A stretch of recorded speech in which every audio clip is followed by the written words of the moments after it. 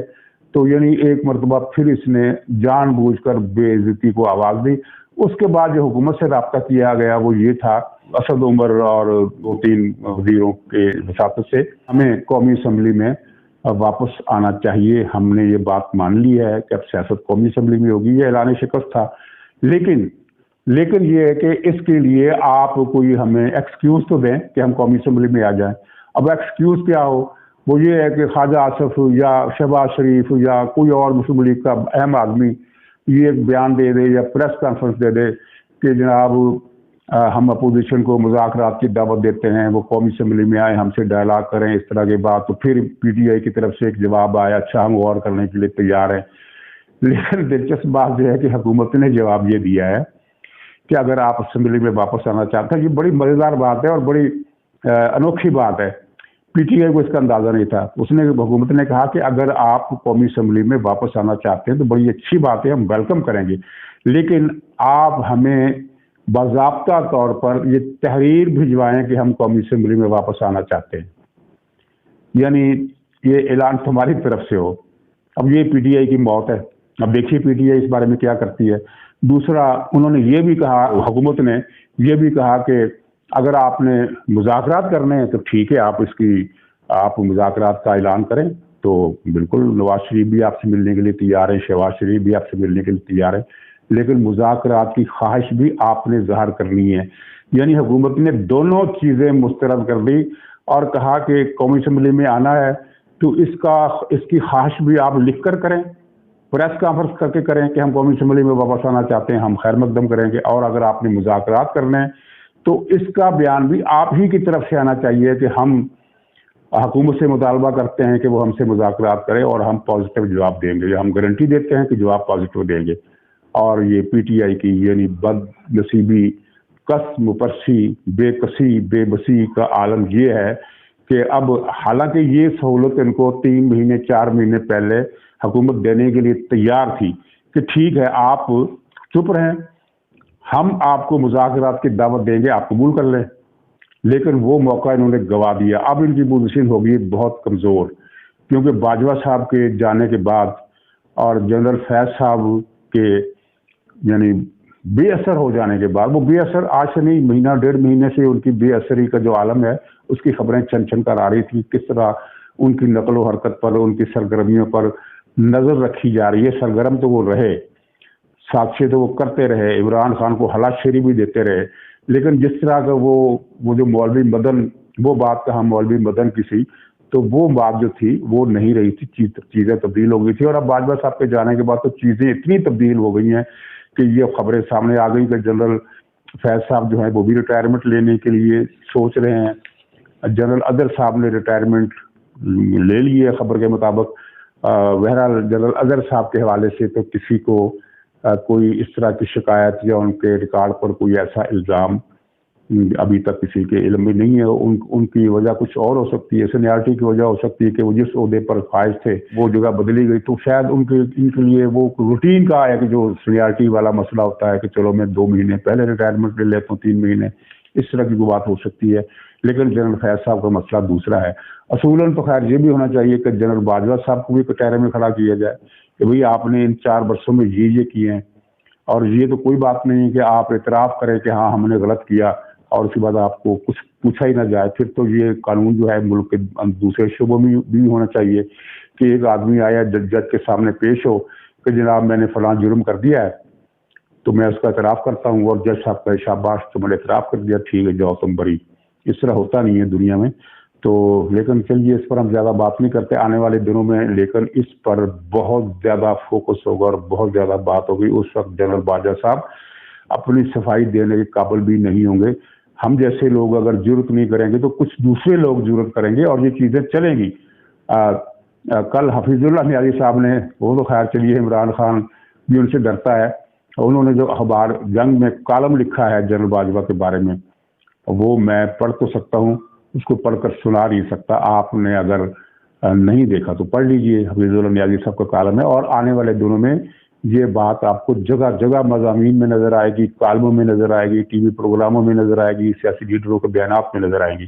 ناظرین، آخری پوائنٹ تو فیصل وابڈہ صاحب کا ہے، تو لیکن چھوٹی سی بات میں کر دوں کہ پنڈی پولیس نے جس طرح پی ٹی آئی کی قیادت کو نچا کر رکھ دیا ہے، جلسہ یہاں کرو نہیں، یہاں سے اسٹیج اکھاڑ کر وہاں لے جاؤ نہیں، وہاں بھی نہ کرو وہاں سے یہاں لے آؤ، اور یہ سب پرویز الہی کے حکم پر ہو رہا ہے۔ پرویز الہی کے پیچھے کون ہے؟ عمران خان کو پتہ چل گیا ہے کہ پرویز الہی کون ہے، اور پنجاب میں میری حکومت کی اصل پوزیشن کیا ہے، تو اس سے زیادہ بات نہیں کرتے۔ آخر میں یہ ہے کہ فیصل وابڈہ صاحب کا کیس بظاہر تو لگتا ہے کہ سپریم کورٹ نے ایک جانبداری کا مظاہرہ کیا ہے کہ یہ کہا ہے کہ کسی کو نااہل تاحیات نہیں کیا جا سکتا، حالانکہ اسی سپریم کورٹ نے نواز شریف کو تاحیات نااہل کیا تھا۔ اس فیصلے کے اندر کی باریکیوں پر تبصرہ نہیں کرتے، صرف ایک فقرہ کہہ کر میں پروگرام ختم کرتا ہوں، اور فقرہ یہ ہے کہ یہ اس فیصلے نے اس چیز کا رستہ مزید ہموار کر دیا جس کے نتیجے میں نواز شریف کی تاحیات نااہلی ختم ہونی ہے۔ تاحیات نااہلی بھی ختم ہوگی، ان کے خلاف جو کیسز ہیں وہ بھی اپنے منطقی انجام تک پہنچیں گے، اور ان کی پاکستان میں باعزت واپسی کا راستہ جو ہے وہ کھلے گا۔ اور ناظرین، عمران خان سے لے کر پرویز الہی تک، اور شیخ رشید سے لے کر فواد چودھری تک، اور اس طرح کے جتنے گھٹیا سوچ رکھنے والے بد کردار قسم کے جو سیاستدان ہیں، انہوں نے 4 سال تک یہ پروپیگنڈا کیا کہ نواز شریف کی سیاست اب ختم، اور ان کا اب کوئی نام و نشان نہیں رہے گا پاکستان کی سیاست میں، ان کا کوئی کردار نہیں، نہ وہ پاکستان آئیں گے، اور وہ ہمیشہ کے لیے ختم ہو گئے۔ تو آپ نے دیکھا کہ ہمیشہ کے لیے ختم کچھ اور لوگ ہونے والے ہیں، اور یہ قدرت کا نظام ہے، جہاں چاہے وہ جس طریقے سے چاہے کوئی اپنی نشانیاں دکھا دیتی ہے۔ تو ناظرین اجازت دیجیے، انشاءاللہ اگلے پروگرام میں پھر ملاقات ہوگی، تب تک کے لیے خدا حافظ۔